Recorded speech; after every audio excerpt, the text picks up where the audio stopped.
Hi guys, how's it going? I wanted to try something new. Let's see if this works.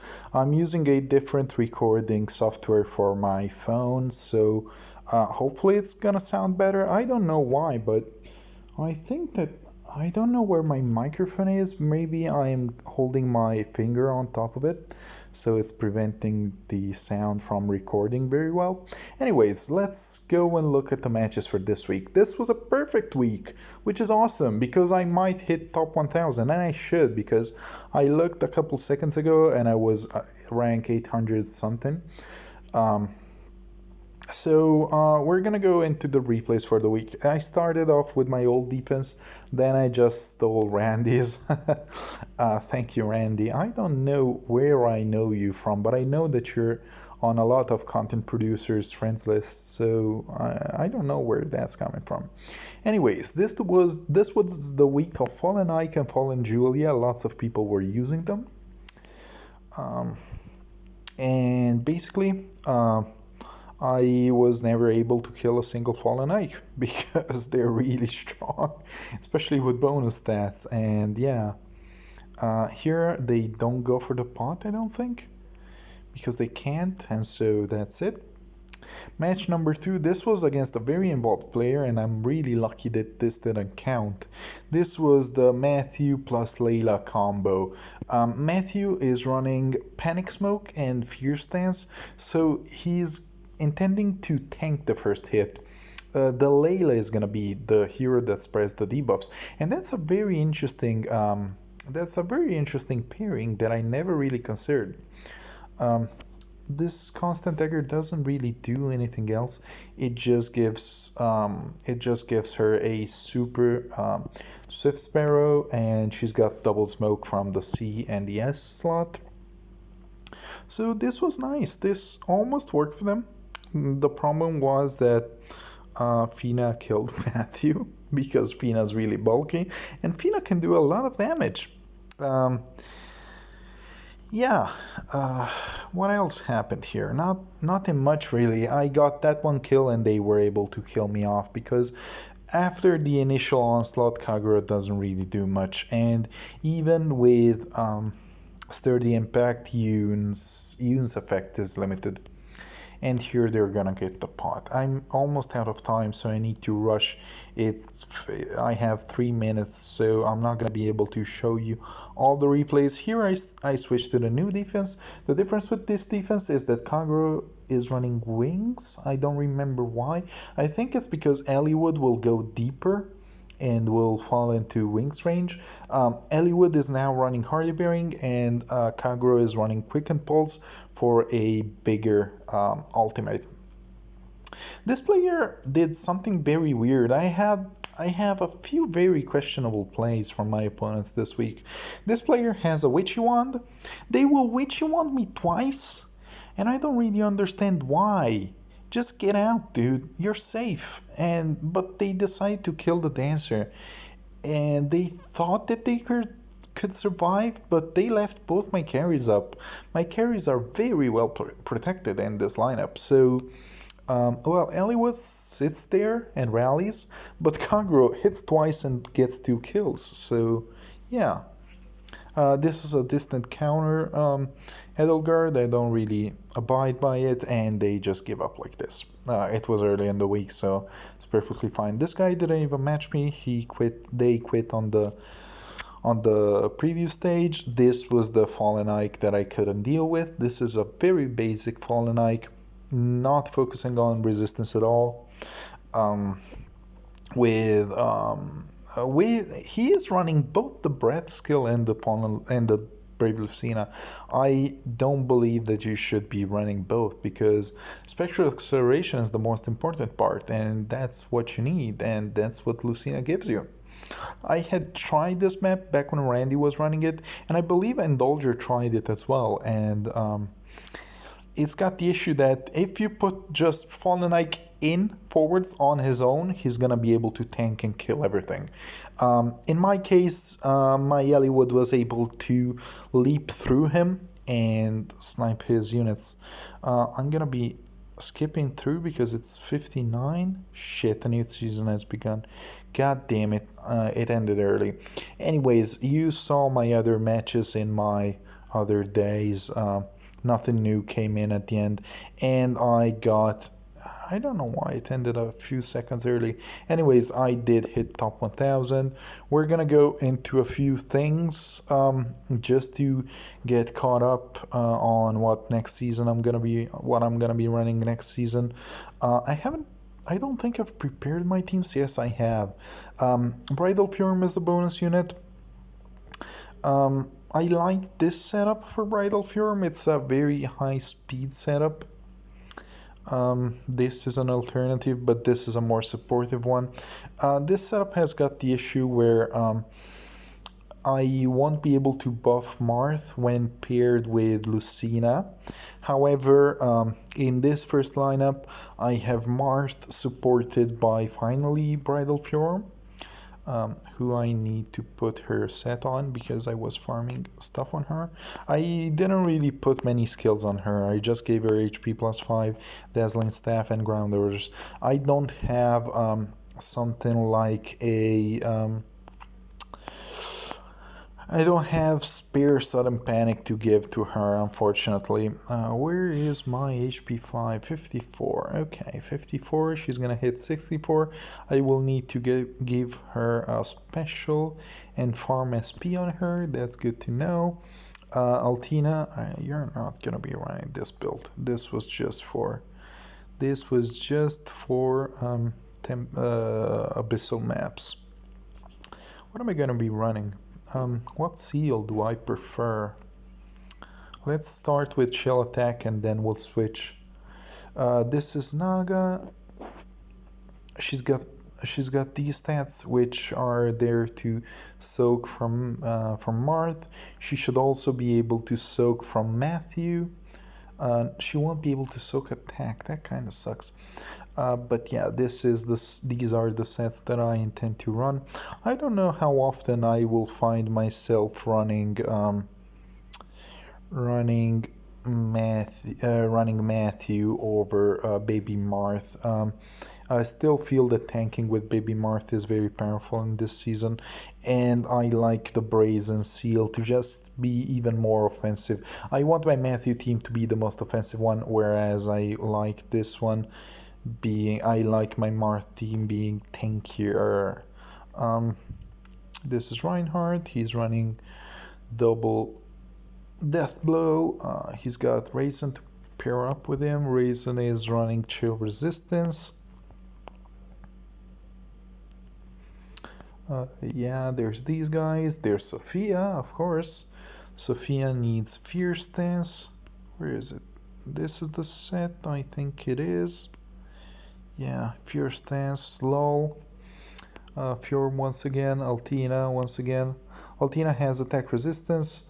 Fjord has speed defense, so these two are gonna be able to omni buff my units. I like this a lot more compared to just tactics because in some cases tactics infantry is harder to run, and also there is an issue where with visible buffs that you're not going to be able to control, you're also much more vulnerable to panic. Fallen Ike is perfectly fine with panic, these units not so much. Oh, actually, now that I think about no, I can't really run Baby Marth plus can't really run Baby Marth plus what was the other guy? The bonus doubler guy, Legendary Elliewood. Unfortunately, I don't have enough team slots left. Fjord is the bonus unit, and that's the only bonus unit that I can run that I have, because I do have Legendary Ike, but he's Earth and it's not Earth season. I don't have any of these four. I have Hinata, but he's not doing anything really. And Kempf is really good, but he's really good on defense. And Winter Jafar, I'm not personally a big fan of. I think I have him light blessed. Let me see. Funny thing, I don't have regular Jafar. I never pulled for him. No, I actually sacrificed mine for Minty Kane, and then I pulled another one. Okay. So yeah, I can't run you either. Um, I did a few abyssal battles, but I did them with whale teams, so they're not really something I would recommend copying. I used Ravike and I use Lucina and I use Baby Marth and I use Legendary Eliwood for bonus doubler. Unfortunately, I wasn't able to give bonus doubler to both guys. He's got 59 attack and Bravike has 61, I think. 63? Wow, you're a strong boy. Considering you're both at plus 10 and you're a Gen 1 unit, whereas Baby Marth is Gen 4. So, huh. The Choose Your Legends unit, especially earlier on, they were really, really powerful. Um, I did that. I got top 1k in the Tempest Trials. Uh, so yeah, I got all of these battles. I even got this one where I had to player face Julia because despite everything, I wasn't able to get the special off of Julia.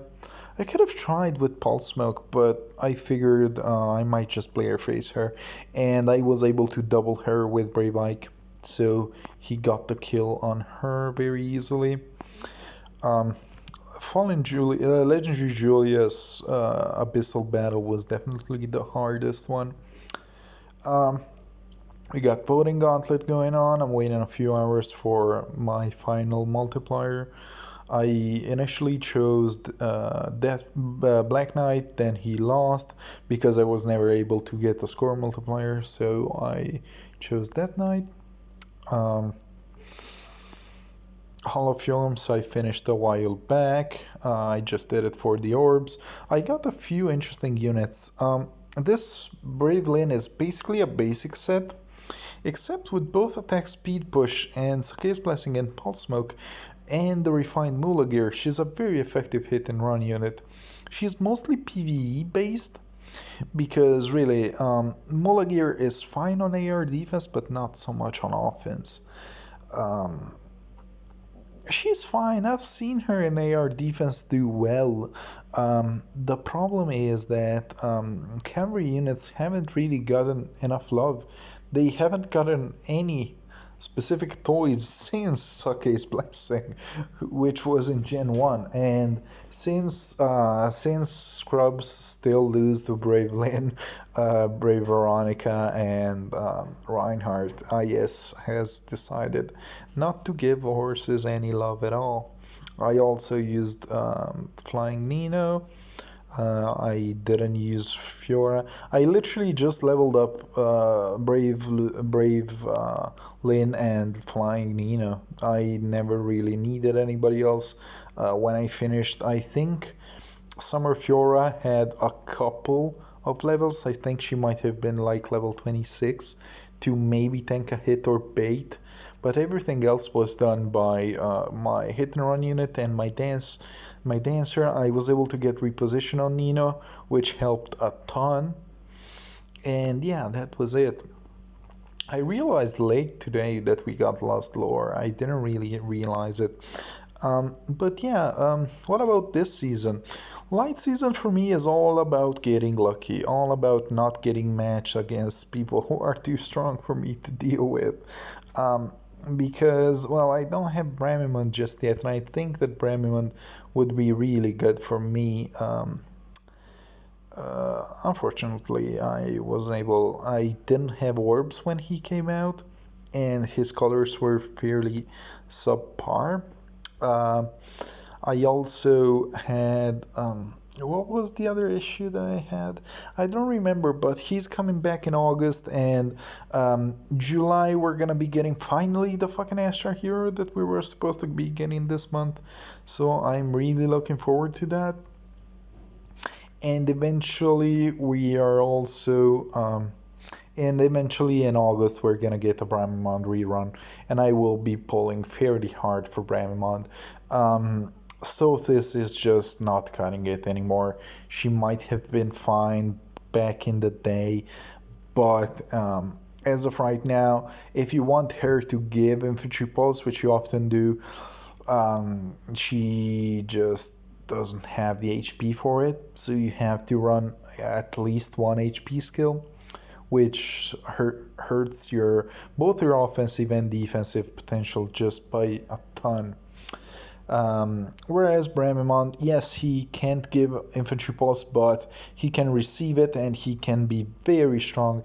With Bramimond, I've often seen setups where he would get 4 infantry pulses, so he would be able to run a 4 cooldown special, and that will be just huge, just absolutely massive. I'm not sure how much I like Wings on Kagura in this lineup. I feel that the combat is stuck like here and here, so I don't feel that Kagura needs to go all the way back. For that reason, I think that a lull will be better, especially since she's in front already. So she was not gonna need it so much. This lineup allowed me to run attack Resbond on Yoon, which nullifies the penalties to her attack and resistance, which is something that I didn't consider at first when I was running my sturdy impact set, and it helped. Yoon did more damage than she usually does, as far as I could tell. So this was really interesting, and I feel that I got much more leverage out of my Yoon than I normally would. And while I have a strong affection for teams sitting on the left side of the screen, the right side appears to be better with most maps nowadays. I still like this defense, I just think that it doesn't do enough damage. So with a strong enough tank with bonus stats, or just pulse smoke, or just being strong enough, I'm gonna be able to, anything is gonna be able to tank this. Even a green tank. Let me show you with I took my set of Brave Mike, but fuck, it's not letting me. But I still think that even Brave Mike could tank this, and let me show you. I think that this set will be able to tank this as well. And I can bait Yoon over here. Perhaps Yoon should have had a harsh command plus here. I don't know. Also, this is a 5 melee team and it's not gonna be super fun for me, but whatever. We're gonna have to make do.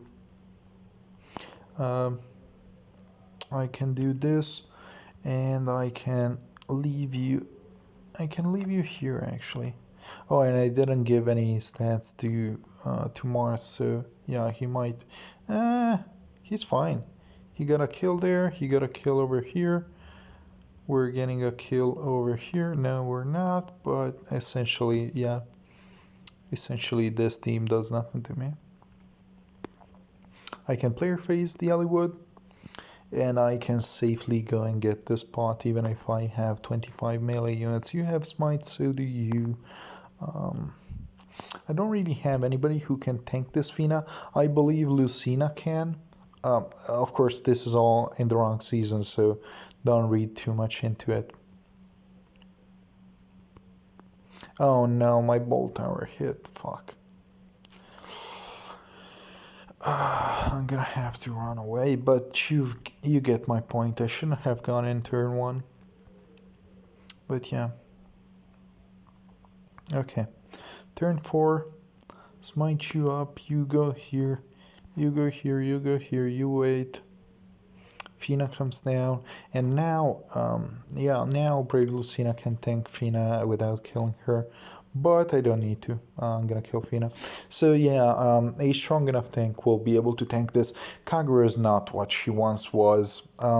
This is a null follow-up set, which is good against Brave Ike and Quick Riposte. Well, generally Brave Ike, most sets will either run Quick Riposte or they will be running null follow-up to prevent getting doubled, but there's also the issue that speed stacking sets on Brave Ike will be, well, stacking speed, and so they will be winning the speed check. Yeah, Yoon just doesn't do enough, I'm afraid. So I might have to officially retire this team. Whereas this team is much more fun. The effectiveness in my damage is from the baby Kida is much stronger than you would expect. The issue with this team is that freaking what's his name? Legendary Crom is also a very powerful hero that runs in this season. Oh no, right. Oh yeah, I have that. Oh, of course I forgot. I even forget it with my own team. That was fun. Oh, that was fun. How far do you reach? You do 1, 2, 1, 2, 3. So you do 1, 2. You hit all the way over here. Jesus, you hit far.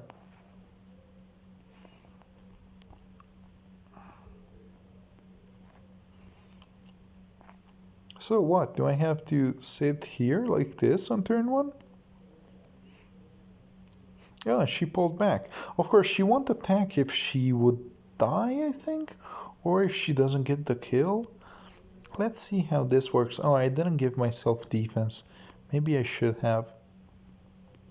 Let's see what happens. We got a heal, and we got Kaguro getting ready. Oh, here Baby Marth was able to do this to deal with me. And I have enough speed to double the Kagura. So yeah, Baby Martha, speed stacking, power creeping tank will be very fine. Is this the trap? Yes, it is, but I have vantage. Oh, oh, oh, oh, oh, oh, oh, oh, oh, oh, oh, oh, oh. This is troublesome. I think Yuna's gonna kill my Lucina. I always forget about close call, and I need to be very careful with it next week. Very careful. Can this work? No, this doesn't work. Oh shit, I'm dead. Yeah, 56. Nice hit. Oh, and that's interesting. Azura survives a hit from a red tank who's being debuffed. Okay, that's cool. But yeah, as you can see, the AI with this team is much, much, much more difficult to deal with and to predict. So yeah, I like this team a lot more. Are we getting our rewards just yet? No. No, we usually get it 18 minutes past. I did some arena assault, I tried, but I really couldn't bring myself to go all the way through with it. I faced Phoenix Master once, free to play account, and I faced Marbles. I went against both of them in the same day, actually. So that's a lot more. Yeah, rank 845. That's really cool. All right, that's a good finish then. I accidentally stepped on Mia's foot. I got 50 divine codes. That's very good. That is very good. And yeah, my defense was perfect. My offense was perfect. I want I want my pages. Give me my pages. Okay. I could try and stay in tier 21 next week. I have plenty of swords left, and I didn't lose too many stamina potions as far as I mean, I got lucky there. I didn't the fact that we had at the same time both forging bonds and Tempest Trials made it so that I didn't need to spend as many pots as I should have. And I ended up on rank 200 something, which is a little bit overshooting it. But I wanted to be safe. The previous time I fell out of top 1000 right at the end, so yeah. You're not gonna give me my Elysian Ambassador reward. Why? Why? I want them. I don't even remember what the rewards were this week. I'm really lucky that I have plenty of dragon flowers. I summoned a bunch of new units, so now I have 800 dragon flowers for infantry, which is really good. I have some heroic ordeals to do, but I don't see myself building a horse or an armor or a flyer anytime soon. Um, they say that people are saying that there's a guy named Mirabilis that they want for a mythic heroes. I don't know who they are. I think people are saying they're a dancer. I don't know, man. I just want a good green ranged hero for Astra season. It could be colorless as well, but we need a ranged mythic that isn't shit for Astra season. Like Astra and Light season are entirely different things. Entirely different. And on one hand, I don't mind the fact that the game is so much different in both seasons. On the other hand, it's just why are you giving all the tools one way when we're not getting any on the other way? Anyways, enough rambling. Thank you to GhostKnight for finding me on YouTube after I fought you. Thank you for not hitting me when it would have counted. It was really kind of you. And that's it for this week. Thank you guys for watching. I will see you tomorrow with Astra Season. Bye bye.